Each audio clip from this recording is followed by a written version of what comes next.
Welcome back to the channel English Guru. बच्चों, आज का हमारा टॉपिक क्लास 8 की इट सो हैपन का सेकंड चैप्टर है चिल्ड्रन एट वर्क। इसमें दो बच्चों की स्टोरी बताई गई है। एक बॉय है, एक लड़का वेलू, और एक है जया जो लड़की है, और वो रैग पिकर है। रैग पिकर होते हैं जो गिरा हुआ, जैसे कबाड़ का सामान जो लोगों ने फेंक दिया है, ऐसा सामान वो इकट्ठा करती है। और बेलू घर से भाग कर आया है। तो इन दोनों की स्टोरी हम पढ़ेंगे इस चैप्टर में, चिल्ड्रन एट वर्क। तो आप सब ध्यान से अपनी बुक्स साथ में खोल लीजिए और साथ साथ पढ़ते जाइए, तो आपको ये चैप्टर समझ आ जाएगा। तो before you read, there are many reasons why children have to work. ऐसे बहुत से कारण होते हैं कि बच्चों को काम क्यों करना पड़ता है। Some help their family make a livelihood. कई बच्चे अपने परिवार की हेल्प करने के लिए, कि उनका परिवार गरीब होता है और उन सबको काम करना पड़ता है ताकि वो अपना जीवन अच्छे से व्यतीत कर सकें, जीवन यापन ठीक से कर सकें, इसलिए बच्चों को काम करना पड़ता है। Others who run away from unhappy Holmes.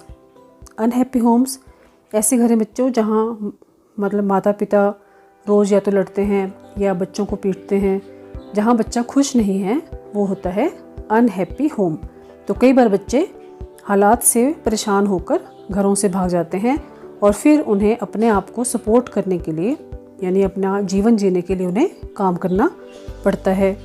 Children who have to work can't go to school and play like other children of their age. वो बच्चे जो काम करते हैं वो ना तो दूसरे बच्चों की तरह जो उनकी उम्र के हैं उनकी तरह वो स्कूल भी नहीं जा पाते हैं और खेल भी नहीं सकते हैं, क्योंकि वो सारा टाइम अपने काम में व्यस्त रहते हैं। अगर काम नहीं करेंगे तो उनका गुजारा नहीं होगा, इसलिए उन्हें काम करना पड़ता है। तो ये कहानी है ऐसे ही दो बच्चों की जो काम करते हैं। तो आइए पढ़ते हैं part 1। Velu an 11-year-old boy runs away from home. तो ये बता रहे हैं फर्स्ट उसमें पार्ट में कि वेलू है, 11 साल का लड़का है और वो घर से भाग आया है। He wanders around for hours before getting on a train to Chennai without a ticket. तो चेन्नई की ट्रेन में चढ़ने से पहले, और वो भी बिना टिकट वो ट्रेन में यात्रा करने वाला है, उससे पहले वह कई घंटों तक प्लेटफॉर्म पर या इधर उधर ऐसे ही घूमता रहता है और फिर ट्रेन में चढ़ता है बिना टिकट के। Tired and hungry, he doesn't know where to go when a stranger at the station shouts a word of welcome. Tired थका हुआ, एंड हंग्री भूखा, उसे भूख लगी है, उसके पास खाने के लिए कुछ नहीं है, ना ही उसके पास पैसे हैं कि वो खरीद के कुछ खा ले। He doesn't know where to go. उसे ये भी नहीं पता है कि उसे कहाँ जाना है। और फिर अचानक स्टेशन पर किसी स्ट्रेंजर के चिल्लाने की आवाज़ जैसे उसका स्वागत करती है। तो आइए अब इसको डिटेल में पढ़ते हैं। When the Kanyakumari express pulled in at Chennai Central, it took Velu some time to get off. जब कन्याकुमारी एक्सप्रेस, ये ट्रेन है, चेन्नई सेंट्रल वहाँ स्टेशन पर पहुँचती है चेन्नई में पहले इसको मद्रास बोलते थे, अब इसका नाम चेन्नई आगे पड़ गया है, चेंज हो गया नाम। तो चेन्नई सेंट्रल वहाँ का स्टेशन है। जब कन्याकुमारी एक्सप्रेस वहाँ पहुँची तो वेलू को उससे उतरने में, गेट ऑफ होता है उतरना, उसमें कुछ समय लग गया क्योंकि उसमें बहुत रश था और वो छोटा बच्चा है, तो ट्रेन से उतर पाने में उसे थोड़ी परेशानी हुई। When he finally stood on the platform, his legs felt wobbly, as if he was still on a moving train. और अंत में जब वो ट्रेन से उतरकर प्लेटफॉर्म पर खड़ा हुआ तो उसकी टांगें अभी भी लड़खड़ा रही थी और ऐसे लग रहा था मानो वो अभी भी चलती हुई ट्रेन में ही खड़ा है। और out of the way a porter went by with a loaded trolley. तो एक पोर्टर होता है, कुली, वो सामान से भरी हुई ट्रॉली को लेकर जब वहाँ से क्रॉस हुआ तो उसने बोला आउट ऑफ द वे, ओए आउट ऑफ द वे, मतलब ओए रास्ते से हटो। वेलू जंप्ड असाइड। तो वेलू जंप मारकर साइड में हो गया। He sat on A bench on the platform putting his small bundle down. तो वो प्लेटफॉर्म में बेंच लगे होते हैं, वहाँ पे उस पर बैठ गया और अपना जो छोटा सा बंडल जिसमें वो उसके कपड़े वगैरह कोई सामान था वो उसने नीचे रख दिया। In all his 11 years he had never seen so many people except once a year at the fair in his village. अपने 11 साल के जीवन में उसने इससे पहले कभी इतने लोगों को नहीं देखा था, सिवाय जो गांव में उसका एक बार साल में एक बार जो मेला होता था उसके गांव में, उसमें वो इतने लोग देखता था। उसके अलावा उसने कभी इतने लोग एक साथ नहीं देखे थे। People walked by bumping into him with their suitcases. लोग चले जा रहे थे, बम्पिंग होता है उसको, उससे टकरा कर, और उनका जो सूटकेस था, उनके जो सामान थे, लगेज, वो उससे टकराते हुए निकल रहे थे। Voice announced something on a loud speaker. Loud speaker लगे होते हैं बच्चों प्लेटफॉर्म पे, जो अनाउंस करते रहते हैं कि ये ट्रेन, इतने नंबर की ट्रेन इस स्टेशन से इतने बजे निकलेगी। तो ऐसी ही एक आवाज़ अनाउंस कुछ कर रही थी लाउड स्पीकर में। Near him a group of people sat on their luggage looking at a TV hanging from the roof. उसके नज़दीक कुछ लोग बैठे थे और वो सब लोग अपने लगेज, अपने सामान पर बैठे थे और छत से एक टीवी लटक रहा था, उसको वो सब टीवी देख रहे थे। The noise was terrible. शोर जो था बहुत ही, मतलब टेरिबल जो होता है डराने वाला, यानी कि बहुत ही ज़्यादा वहाँ पर शोर था। Velu put his head down on his knees feeling miserable and exhausted. Velu ने अपना सिर अपने घुटनों पर रख लिया और उसे बहुत ही he was feeling miserable. Miserable मतलब उसे बहुत मिजरेबल मतलब बड़ी उसकी दयनीय हालत थी। ही वॉज मतलब उसके ऊपर मिजरेबल मीन्स कि उसकी हालत को देखकर जैसे किसी को तरस आ जाए। एंड एग्जॉस्टेड, और वो बहुत ज़्यादा थका हुआ भी था। He had run away from his village 2 days अगो। अपने गांव से वो 2 दिन पहले भाग आया था। For 2 days he had eaten nothing but some peanuts and a piece of jaggery. और 2 दिन तक उसने सिवाय थोड़ी सी मूंगफली और एक गुड़ के टुकड़े के अलावा और उसने कुछ भी नहीं खाया था। तो उसे बहुत ज़्यादा भूख भी लगी थी और भूख की वजह से वो परेशान भी था और बहुत थका हुआ भी था। 2 दिन से वो लगातार ट्रेन में ट्रेवल कर रहा था। In his bundle he carried a shirt, a towel and a comb. उसके बंडल में जो उसने नीचे रख दिया था उसमें एक शर्ट थी, उसका एक टॉवल था और एक कॉम थी। कॉम होते कंघी। He had walked for most of the first day to Kannur and then got on the train to Chennai.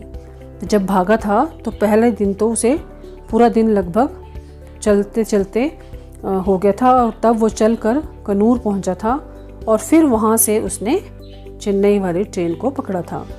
Velu had no money for a ticket but luckily the ticket collector didn't come to the unreserved compartment. Velu के पास ticket खरीदने के पैसे नहीं थे, पर उसकी किस्मत अच्छी थी कि टिकट कलेक्टर जो था वो उनके कंपार्टमेंट में, जो कि अनरिजर्व्ड था। अनरिजर्व्ड होता है जो किसी ने बुक ना किया हो। कुछ कंपार्टमेंट ट्रेन में बुक होते हैं, उसमें वही लोग बैठ सकते हैं जिन्होंने एडवांस बुकिंग की हो। पर वेलू लकीली ऐसे कंपार्टमेंट में चढ़ा था जो अनरिजर्व्ड था और फिर उस पर भी अच्छी बात ये हुई कि टिकट कलेक्टर उसके कंपार्टमेंट में टिकट चेक करने नहीं आया। He had tried to sleep on the floor near the door. उसने कोशिश की कि दरवाजे के पास वो फर्श पर सो जाए। A group of man next to him had played cards and shouted all night. लेकिन उसके साथ ही कुछ लोग जो थे वो कार्ड्स खेलते थे। कार्ड्स होते हैं ताश के पत्ते, और सारा टाइम वो पूरी रात चीखते चिल्लाते रहे क्योंकि वो ताश खेल रहे थे। Eh what new to town called out a rough voice. तो अचानक से एक बड़ी रुखी सी आवाज़ जैसे उसको पूछ रही हो, ओए क्या नए हो क्या शहर में? Velu opened his eyes. Velu ने अपनी आंखें खोली। There were a lot of people standing around but nobody was looking at him. बहुत से लोग थे उसके चारों तरफ जो खड़े थे, लेकिन उनमें से कोई भी उसकी तरफ को देख नहीं रहा था। यानी वो ये जानने की कोशिश कर रहा था कि जो आवाज़ आई थी कौन था उसे जो उससे बात कर रहा था।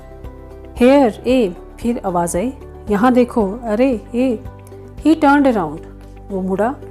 Behind him was a girl around his own age, wearing a long banyan that came down to her knees. उसके पीछे लगभग उसी की उम्र की एक लड़की खड़ी थी जिसने एक लंबी सी बनियान पहनी हुई थी और वो बनियान उसके घुटनों तक पहुंच रही थी. Her hair was stiff and brownish and she had a huge sack on one shoulder. उसके जो बाल थे बड़े रूखे सूखे से थे, स्टिफ होते हैं जो मतलब अच्छे स्मूथ ना हो, जैसे कंघी नहीं की हो उसने, मतलब बालों का उसने ख्याल नहीं रखा हुआ था और उसके बालों का कलर जो था वो ब्राउन था और उसने एक कंधे पर एक बड़ी सी बोरी उठाई हुई थी.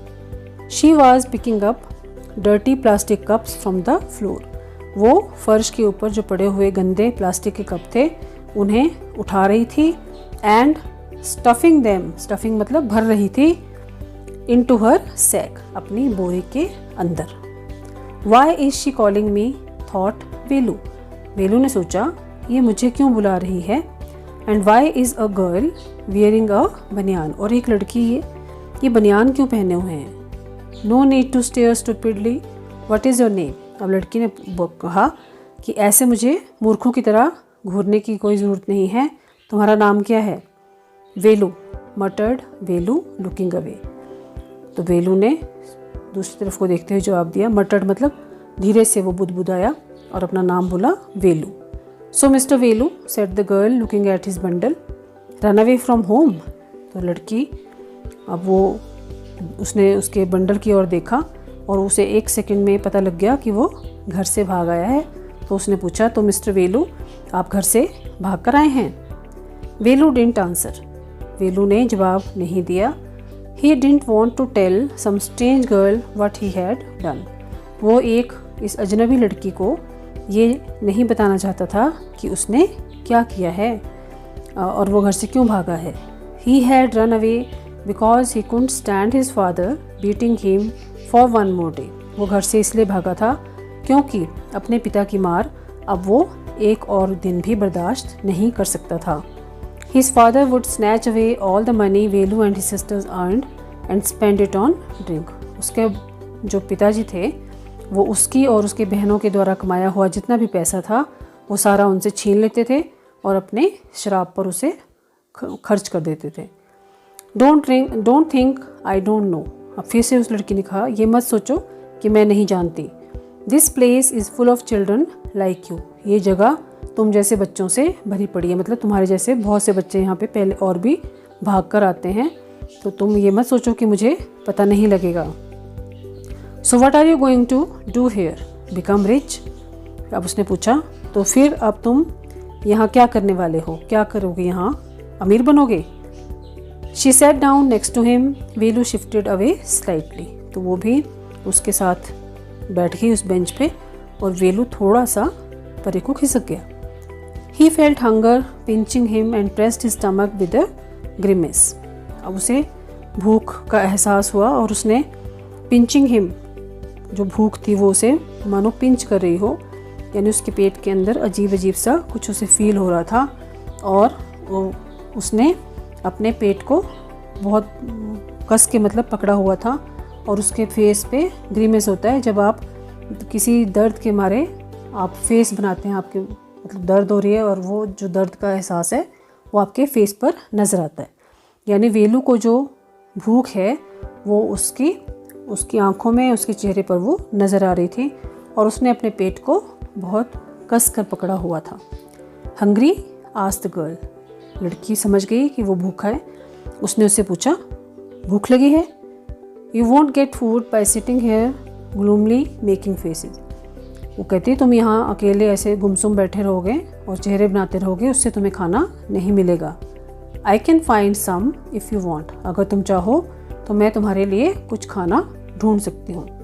अब उसने ये कहा ढूंढ सकती हूँ, उसने ये नहीं कहा कि मैं तुम्हारे लिए खाना ले लेती हूँ, क्योंकि उसके पास भी पैसे नहीं हैं तो वो उसके लिए खाना ढूंढेगी.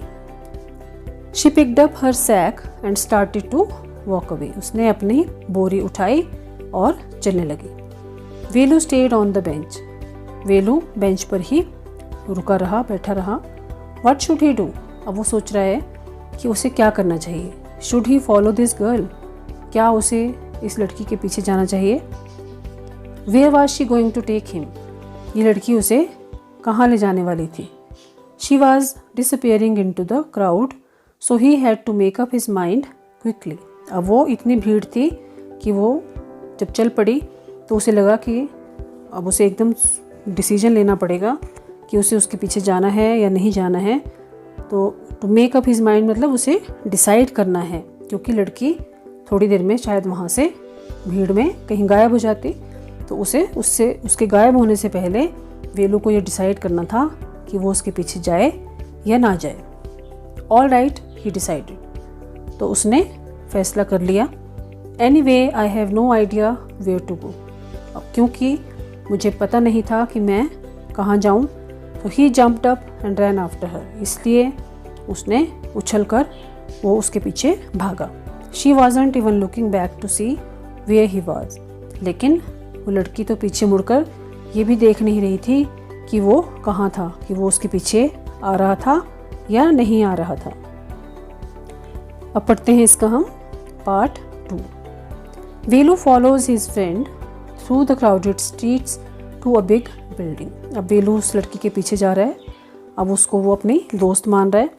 तो वहाँ बड़ी बड़ी जो क्राउडेड स्ट्रीट्स, क्राउडेड मतलब भीड़ भाड़ भरी गलियाँ, उनसे होते हुए फिर वो एक बड़ी सी इमारत के पास पहुँचे, वेलू और उसकी friend. Behind the building there is a big garbage bin, उस बिल्डिंग के पीछे, उस इमारत के पीछे एक बहुत बड़ा गार्बेज बिन, गार्बेज होता है कचरा, कचरे का एक बहुत बड़ा मतलब बिन होता है डब्बा। तो डब्बा तो छोटा भी हो सकता है, लेकिन यहाँ पे आपने देखे होंगे गार्बेज, जहाँ सारे शहर का कूड़ा कचरा इकट्ठा होता है, वो होता है garbage bin. Velu wonders why they are there at all, Velu को हैरानी होती है कि वो आफ्टर ऑल यहाँ क्या करने आए हैं। He caught up with the girl as she was leaving the station, मतलब उसके वो स्टेशन छोड़ने वाली थी, मतलब वहाँ से निकल के कहीं जा रही थी लड़की, तब तक वेलू ने उसे पकड़ लिया, यानी वो वहाँ तक पहुँच गया। When they got to the road, Velu found that the vehicles kept coming and never stopped for anyone। जब वो लोग रोड पर पहुँचे, सड़क पर पहुँचे, तो वेलू ने पाया, उसने देखा कि जो गाड़ियाँ हैं वो आती ही जा रही हैं और किसी के लिए भी रुकती नहीं हैं, यानी उनको उन चलती हुई गाड़ियों के बीच से ही रोड को क्रॉस करना पड़ता। Smoke and dust flu at him from all sides making his head spin. सब तरफ से, हर दिशा से धुआं और मिट्टी उड़ उड़कर उसके ऊपर आ रही थी और उसे ऐसे लग रहा था जैसे उसका सिर गोल गोल घूम रहा हो। They had to wait for a long time before they could find a gap to run through। तो मतलब उन्हें काफ़ी लंबे समय तक वहीं खड़े रहकर इंतज़ार करना पड़ा, ताकि वो थोड़ा सा गैप गाड़ियों के बीच में जब आए तो वो भागकर रोड क्रॉस कर पाएँ। वेलू kept hesitating and the girl finally dragged him to the other side। वेलू हिचकिचाता रहा, उसको डर भी लग रहा था। फिर अंत में लड़की उसको लगभग खींचते हुए, ड्रैग्ड होता है घसीटते हुए, दूसरी साइड को ले गई। What do you think you are doing? Grazing cows। अब लड़की गुस्से में पूछ रही है, तुम्हें क्या लगता है तुम क्या करने आए हो यहाँ? तुम गाय चरा रहे हो? If you stand around in the middle of the road like that, you will be chutney। अगर तुम सड़क के बीचों बीच ऐसे खड़े रहोगे जैसे तुम खड़े थे, तो तुम्हारी चटनी बन जाएगी, यानी गाड़ियाँ तुम्हें कुचलती हुई निकल जाएंगी। Velu's heart was still beating fast. Velu का दिल अभी भी बहुत ज़ोर ज़ोर से धड़क रहा था। He looked back at central station and the traffic speeding by. उसने फिर पीछे देखा तो सेंट्रल स्टेशन की तरफ से जो ट्रैफिक था वो स्पीड में बढ़ ही रहा था धीरे धीरे, मतलब वो रुक नहीं रहा था, चलता ही जा रहा था। How had they managed to come through that. फिर वो सोच रहा है कि वो कैसे उन्होंने वहाँ से यहाँ तक किस तरह वो आ पाए। They walked along the side of the road under some huge sign boards. अब वो सड़क के किनारे से चल रहे हैं और ऊपर जो उनकी दुकानें हैं, जो सड़क के किनारे शॉप्स हैं, उनमें बड़े बड़े साइन बोर्ड्स लगे हैं। साइन बोर्ड्स पे शॉप्स के नाम लिखे होते हैं। Velu looked up at the pictures.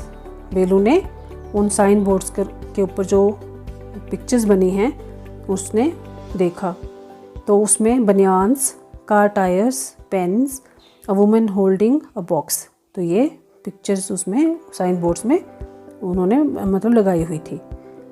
The writing was all in English so he didn't know what it meant. तो जो साइन बोर्ड थे वो इंग्लिश में लिखे हुए थे, पर इसलिए वो जान नहीं पाया कि क्या लिखा था, क्योंकि उसे इंग्लिश नहीं आती थी। The girl turned on to a wide bridge and walked up. अब लड़की मुड़ी और एक चौड़े से ब्रिज पर, पुल पर चढ़ गई और चलने लगी। Velu stopped and peeped over the railing.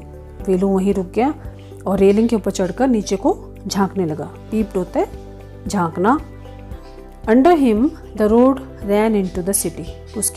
उसने देखा कि नीचे, जहाँ ब्रिज के नीचे से जो रोड जा रहे थे वो शहर की ओर को मानो भाग रहे थे।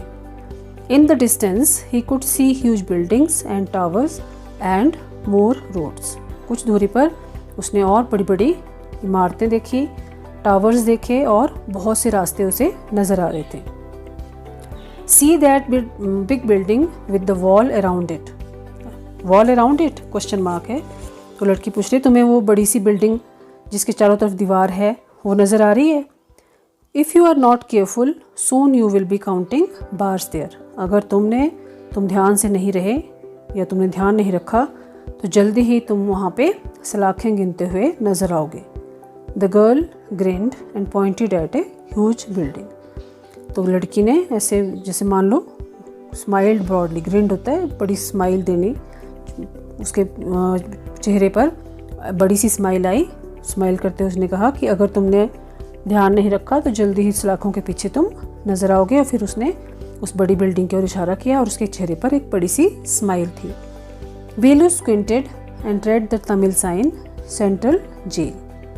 अब वेलू ने अपनी आंखें जैसे बड़ी जैसे करते हैं, स्क्विंटेड होता है अपनी आंखें जैसे घुमाना, तो आंखें घुमाकर उसने पढ़ा। वो तमिल में था साइन और उस पर लिखा था सेंट्रल जेल, यानी कि वो वहाँ की बड़ी जेल थी। Why I haven't done anything wrong. उसने कहा क्यों, मैं जेल क्यों जाऊँगा, मैंने तो कुछ भी बुरा नहीं किया है, मैंने कोई गलत काम नहीं किया है। You don't have to do anything. उसने कहा तुम्हें कुछ गलत करने की कोई ज़रूरत नहीं है, just don't get caught that's all. बस पकड़े मत जाना, इसका ख्याल रखना। What does she mean. लेकिन वेलू को समझ में नहीं आया कि उसकी इस बात का क्या मतलब था कि पकड़े मत जाना, तो वो हैरान हुआ कि ये क्या बोल रही है। Meanwhile the girl was already heading down the bridge with the sack on her shoulder. उतनी देर में जो लड़की थी वो पहले ही ब्रिज से उतरकर और बोरी उसके कंधे पर ही है, वो उसको लेकर नीचे उतर चुकी थी। What was in it. इसमें क्या था। He had seen her putting plastic cups into it at the station. उसने देखा था कि वो इस बोरी में स्टेशन पर जब थी वो, तो उसके अंदर वो प्लास्टिक के कप्स भर रही थी। What are you carrying in that bag. उसने उससे फिर पूछा तुम इस बैग में तुमने क्या उठाया हुआ है। Things, bottles, paper. तो उसने कहा चीज़ें हैं, बोतलें और कागज़ हैं। Velu wondered what she was doing with them. Velu को आश्चर्य हुआ कि वो इन सब चीज़ों का क्या करने वाली है। But he felt shy to ask any more questions. पर उसे और उससे प्रश्न पूछने में थोड़ी शर्म सी महसूस हुई, इसलिए उसने कुछ नहीं पूछा।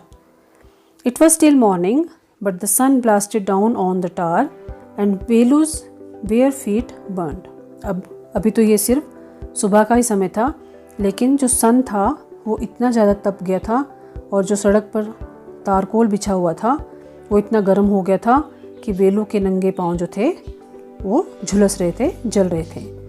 It was not like walking on A mud road. अब उसके गांव में कच्चे रास्ते होते हैं कि मतलब मिट्टी के रास्ते, तो उस पर चलना आसान होता है। तो वो सोचता है कि it was not like walking on A mud road, मतलब मिट्टी के रास्ते पर चलने जैसा ये नहीं लग रहा था उसको। He was soaked with sweat. वो पूरा भीग चुका था, मानो डूब गया था पसीने में, यानी उसको बहुत पसीना आ रहा था। He tried hard to walk in the shade and keep up with the girl at the same time. वो बहुत मुश्किल से कोशिश कर रहा था कि छाया में भी चल पाए और लड़की के साथ भी चल पाए एक ही समय में। She walked really fast. वो लड़की वास्तव में बहुत तेज़ चल रही थी। How far away was the food. अब वो सोच रहा था कि खाना अभी और कितनी दूर था। After almost an hour of walking they stopped in front of a big building. तो 1 घंटा लगभग चलने के बाद वो एक बड़ी सी बिल्डिंग के सामने आकर पहुँचे और वहाँ रुके। श्री राजराजेश्वरी प्रसन्न कल्याण मंडप रेड वेलू स्लोली। तो वेलू ने धीरे से उस बिल्डिंग के बाहर जो साइन बोर्ड था उसको पढ़ा। उस पर लिखा था श्री राजराजेश्वरी प्रसन्न कल्याण मंडपम, यानी वहाँ पे वो शादी का जैसे बैंक्वेट हॉल होते हैं तो वो एक बैंक्वेट हॉल था। A sign with letters made of flower set groom J V Vinayagan bride रानी। और फूलों से साइन बनाए हुए थे, लेटर्स बनाए हुए थे जिससे नाम लिखा हुआ था। ग्रूम मतलब दूल्हा, दूल्हे का नाम था जेवी विनायगन, ब्राइड होती है दुल्हन और दुल्हन का नाम था Rani. Velu stared at the big cars parked outside. बाहर जो इमारत के बाहर बड़ी बड़ी कारें खड़ी थी, वेलू उन्हें थोड़ी देर देखता रहा। वैसे स्टेयर्ड होता है घूरना, तो वेलू उन्हें मानो घूर रहा हो। One of the cars had a flower garland and roses taped on to it. एक कार के ऊपर फ्लावर्स फूलों की मालाएं और गुलाब जो थे वो टेप से चिपकाए गए थे। मतलब वो दूल्हा दुल्हन की कार को जैसे सजाते हैं वैसे वो कार सजी हुई थी। The girl looked around, pulled one of quickly and stuck it in her hair. लड़की ने इधर उधर देखा, जल्दी से एक फूल उसने खींच लिया और उसे अपने बालों में उसने स्टक कर लिया, मतलब अपने बालों में वो फूल उसने लगा लिया। Come on she said. फिर उसने कहा आओ चलो। Are we going to eat here asked Velu looking at the huge hall and the people inside. तो उसने अंदर देखा कि बड़ा सा हॉल है और बहुत सारे लोग वहाँ अंदर थे। तो उसने पूछा क्या हम लोग यहाँ पर खाने वाले हैं, कि हम यहाँ खाना खाएंगे। Hopes said the girl shaking her thumb under his nose. तो उसने कहा उम्मीद तो है कि, और फिर अपना अंगूठा उसने उसकी नाक के नीचे ऐसे हिलाया। She led him behind the hall. वो उसे हॉल के पीछे ले गई। लीड से बना है लेड। लीड होता है जब किसी को हम नेतृत्व करते हैं, तो यानी वो आगे चल रही है और वेलू उसके पीछे है, उसे कहते हैं she led him behind the hall. उसको पीछे पीछे, उसके पीछे पीछे वो वेलू हॉल के पीछे वो आ गए। There was a big garbage bin overflowing with rubbish. एक बहुत बड़ा सा गार्बेज बिन था जिसके अंदर से जो कचरा था वो ओवरफ्लो के बाहर गिर रहा था, यानी कि वो पूरी तरह से भर चुका था गार्बेज का बिन। 2 goats were standing on the pile fighting for a banana leaf. 2 बकरियां ढेर पर खड़ी थी उस कचरे के और एक केले के छिलके के लिए वो लड़ रही थी। A cloud of flies buzzed around their legs. एक मक्खियों का झुंड जो था, बादल होता है वैसे क्लाउड, लेकिन बहुत सारी जब मक्खियाँ होती हैं तो उन्हें क्लाउड ऑफ फ्लाइज बोलते हैं और इसे कलेक्टिव नाउन बोलते हैं। तो वो उनके टांगों के चारों तरफ घूम रही थी।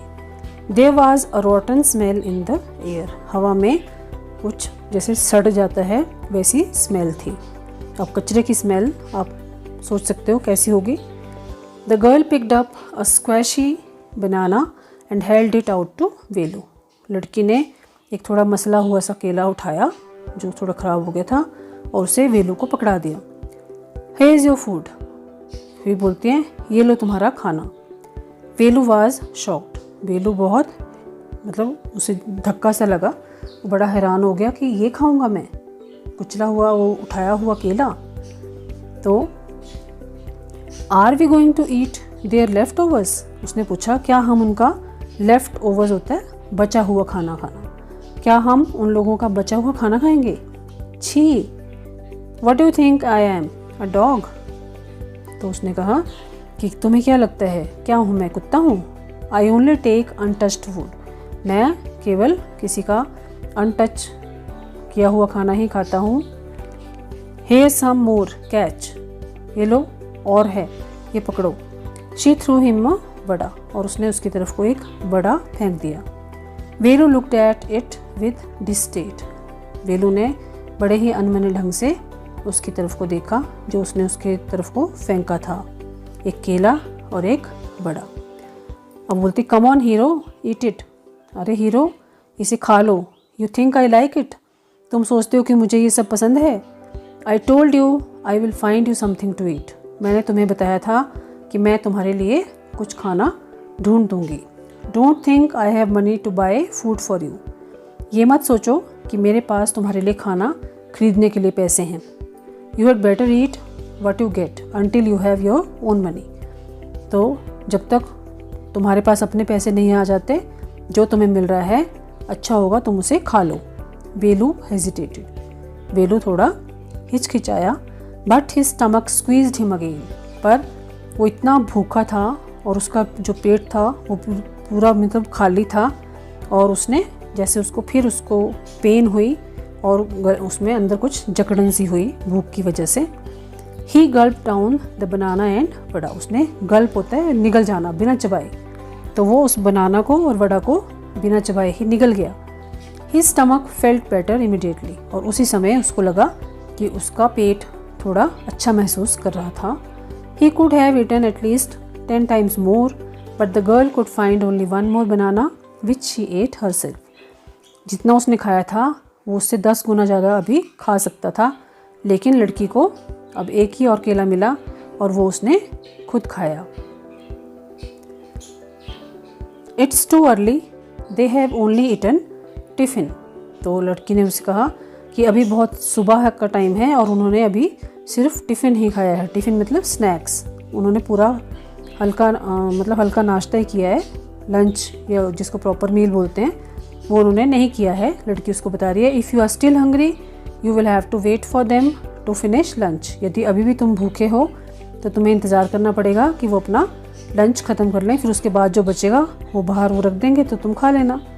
You can wait if you want, अगर तुम चाहो तो इंतज़ार कर सकते हो। I have to work I am going, मुझे काम करना है इसलिए मैं जा रही हूँ।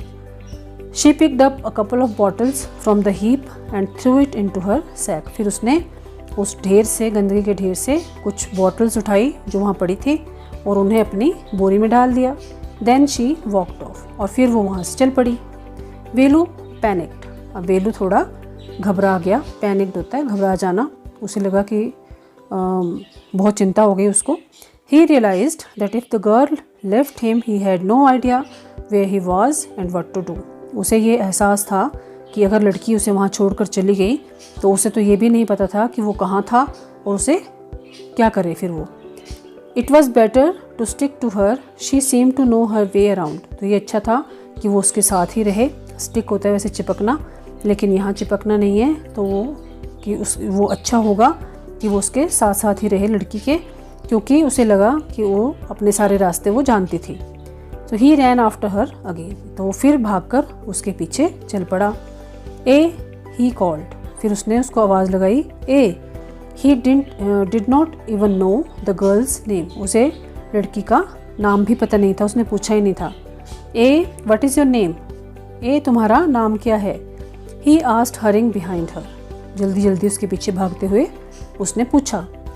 She stopped and turned around, वो रुकी और उसके पीछे मुड़कर उसने देखा। ओहो, so you have been following me around without even knowing my name, तो उसने कहा अच्छा मेरा बिना नाम जाने तुम मेरा पीछा कर रहे हो। जया, फिर उसने अपना नाम बोला Jaya. I am not following you, मैं तुम्हारा पीछा नहीं कर रहा हूँ। व्हाट देन, फिर क्या। हु गॉट यू फूड, तुम्हारे लिए खाना किसने अरेंज किया, तुम्हें खाना किसने दिया। Can I come with you, where are you going, फिर उसने वेलू ने पूछा क्या मैं तुम्हारे साथ आ सकता हूँ, तुम कहाँ जा रही हो। कम इफ़ यू वॉन्ट, उसने कहा अगर तुम चाहो तो आ सकते हो। दिस बैग इज़ फुल, ये जो मेरी बोरी है या मेरा बैग है ये भर चुका है। I have to go home to get another one, तो मुझे घर जाकर दूसरा बैग लेकर आना पड़ेगा।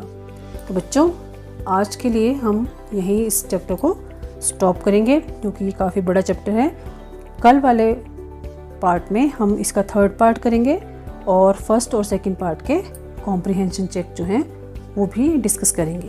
तो तब तक आप इस चैप्टर को एक बार फिर से अपने आप पढ़िए, डिफ़िकल्ट वर्ड्स को नोट करिए, उनके मीनिंग्स डिक्शनरी से निकालिए और वीडियो को लाइक, शेयर और चैनल को सब्सक्राइब करें। बाय बाय बच्चों, सी यू सून।